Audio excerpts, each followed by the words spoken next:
So today we're going to talk about section 4.5, inverse trig functions. We're going to define, evaluate, and graph those inverse trig functions.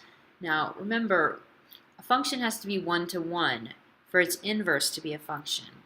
If you look at the trig functions, for example, sine, it just keeps going on and on and on like this.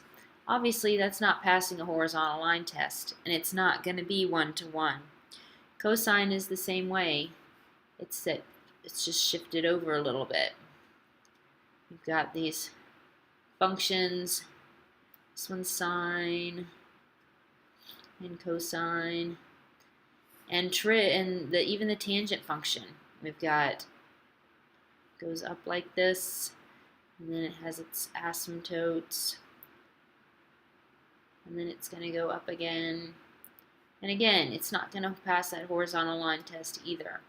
So since we know that a function has to be one-to-one for its inverse to be a function, what we do with inverse trig functions is we limit our domain and we name some new functions. So what are those new functions? Well, we start with sine. We use our capital S to show that we're limiting our domain from negative pi over 2 to pi over 2. So for sine, what that means is our graph at negative pi over 2, we're at negative 1, and at pi over 2, we're at 1. So our graph looks something like this for our sine function. Because of this, we pass the horizontal line test, and our inverse can be a function. We use this little negative 1 on the sine, just like we do here, to show it's an inverse. We've used these before when we're finding angle measures. Now we're just looking at the graph. So when we do our inverses, remember we're switching x and y. So what that means is now here we're going to have pi over 2 and negative pi over 2 on the y-axis. And our 1 and negative 1 are going to be on the x-axis. So over here we're at negative 1, negative pi over 2. Or, excuse me, negative pi over 2, negative 1. So over here it would be negative 1, negative pi over 2. And switch those here, and we end up with a function that looks like this. So this is our inverse function. Just make sure you know when we're looking at inverse sine, this is the domain we're using. Now for cosine, we're going to again limit our domain. Use that capital C to show that we're limiting our domain, but this time we're going to do it from 0 to pi. So for cosine, what that means is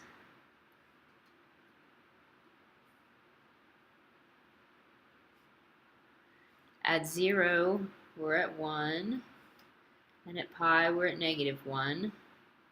So it goes something like this. A little bit smoother than that, but you get the idea. So then our inverse function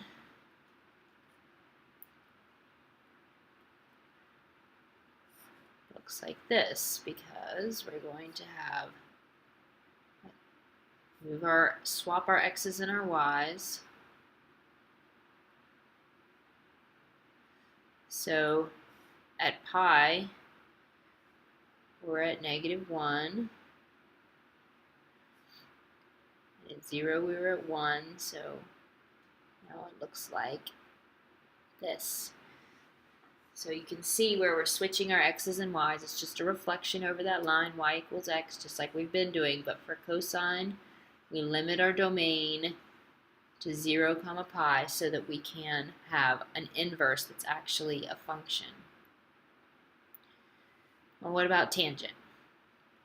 Well, once again, we use that capital letter to show that we're limiting our domain. Now, on this one, remember at pi over 2 and negative pi over 2, we have asymptotes for tangent. So when we limit our domain, we have to limit it not including those endpoints. That's why we use those parentheses instead of the brackets. So we have tangent, we just have this one piece of it when we limit our domain. So when we get our inverse,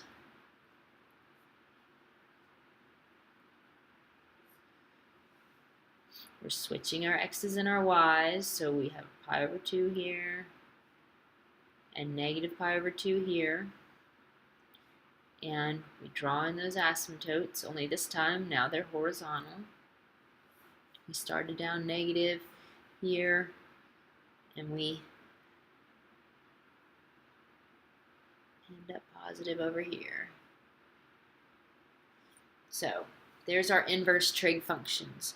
All three of them have limited domains so that their inverses will be a function, and we'll pass that vertical line test. Now, other than graphs, how do we use these? Well, we've used them before.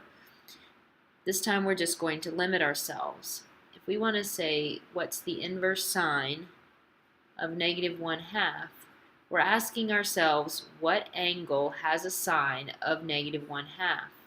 But because we're using this capital letter, we know that we have to be between negative pi over 2 and pi over 2. So we look in our unit circle, and we're just looking in this first and fourth quadrants of our unit circle. But in the fourth quadrant, we're only looking at negative angles. So we look at this and we say, well, if it's negative 1/2, it has to be down here in this fourth quadrant somewhere. And we know that pi over 6 is the one that has a sine of 1/2. So our answer is negative pi over 6 because we want to be in this fourth quadrant down here. What about this? What if we have the inverse tangent of negative the square root of 3? Well, again, we're using this capital T, so that means we've limited our domain. We're only in the first and fourth quadrants. So we use our unit circle. It's negative, so that means we're going to be down here in this fourth quadrant, so our angle's going to be negative. And then we use our unit circle and figure it out that that's pi over 3, negative pi over 3. Now, what if we aren't using our unit circle, or we can't remember it, and we have to figure out something like this? If I want to know what the sine of the angle whose cosine is negative square root of 3 over 2, there's a couple of ways we can do this. You can figure this part out using your unit circle, and then figure the rest of it out using your unit circle again. There's another way.